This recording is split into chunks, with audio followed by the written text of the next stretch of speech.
Si vous êtes fan de jeux vidéo, les manettes vont chauffer. À Montpellier, pendant 4 jours, le MIG, le salon Montpellier In-Game, a ouvert ses portes au quorum. Les dernières tendances et tout le savoir-faire développé ici, dans la région, s'affichent. Bonsoir Philippe Sens, vous êtes en direct du MIG. Est-ce que le jeu vidéo, c'est devenu une véritable petite industrie à Montpellier ? Ah oui, véritablement, puisque, bonsoir Anne-Sophie, Montpellier concentre la moitié des 1500 emplois directs ou indirects qui travaillent en Languedoc-Roussillon sur la création des jeux vidéo, avec aussi implanté à Montpellier l'un des leaders mondiaux de la spécialité, Ubisoft. Et Montpellier qui cherche petit à petit à se faire une place dans l'un des secteurs, l'une des niches, celle des serious games, les jeux sérieux en quelque sorte, et de par la compétence reconnue de son plateau médical, notamment dans les serious games thérapeutiques, et notamment 2 entreprises montpelliéraines qui sont en quelque sorte leaders, pionnières dans le domaine. Regardez. Vous vous rappelez la dernière fois, vous essayez de manger un peu des crabes, des crevettes. Hop, merde. Pas facile de naviguer même virtuellement avec un bras semi-paralysé, séquelles d'un accident vasculaire cérébral. Marcel suit 5 séances de rééducation par semaine chez un kinésithérapeute.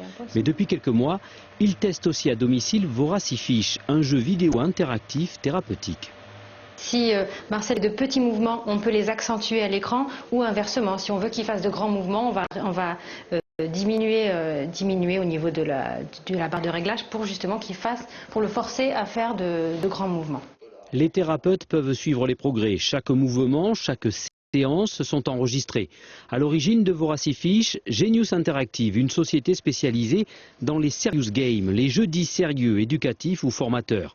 Voracifiche vient d'être élu par un jury de médecins et de patients, meilleur projet industriel e-santé, symbole d'un fort potentiel montpelliérain. Montpellier, ville universitaire par excellence, qui forme à la fois des concepteurs de jeux, des réalisateurs de jeux, des gens qui maîtrisent l'image, le son, le multimédia. Quand on met toutes ces personnes ensemble, il en sort des jeux, des idées de jeux, des projets de jeux.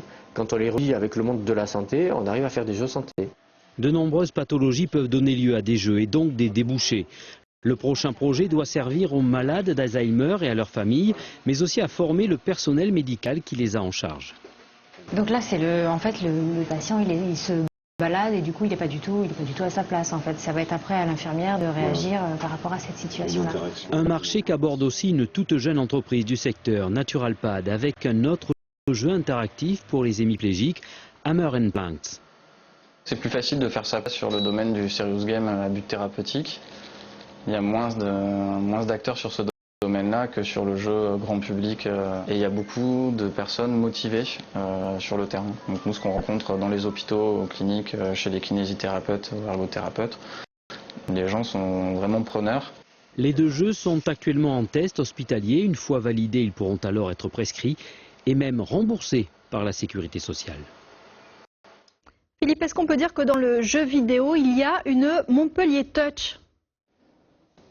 Oui, effectivement, qui sort d'une génération game en quelque sorte, puisque tous ont été formés dans l'une des 13 filières qui sont consacrées à la création vidéo sur Montpellier. Il y a aussi des leaders, on en parlait tout à l'heure, qui boostent tout cela. Et puis il y a une véritable volonté politique de certains partenaires comme l'Aglo de Montpellier de se spécialiser avec un pôle numérique. Il y a même une véritable bataille, une guerre, vous allez l'entendre, économique qui se joue aujourd'hui entre Valenciennes dans le nord de la France et Montpellier pour attirer dans ces pôles numériques des industries, des petites industries, des start-up de la création vidéo ou des grosses entreprises internationales. Écoutez le vice-président de l'Aglo chargé de l'innovation. Il faut leur donner un terrain de jeu.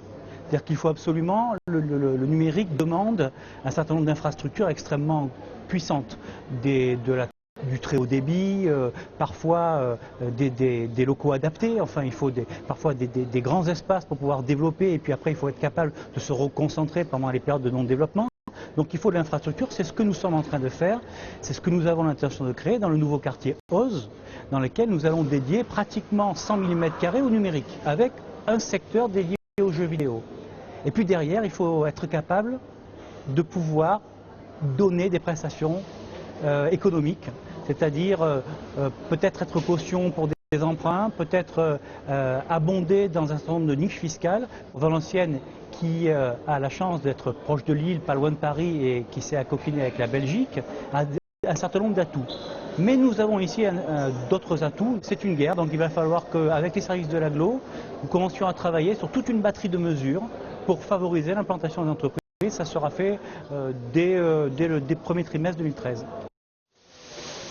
Intéressante, Sophie, d'autant plus que ces industries demandent peu de moyens en matériel, mais le delta financier du rapport est souvent très intéressant. Excusez-moi parce que je m'entraîne et c'est ouvert au public le MIG samedi et dimanche, donc on peut participer à des démonstrations comme celle-ci. Ok, jouez bien, on va finir le journal. Merci beaucoup Philippe, en direct donc.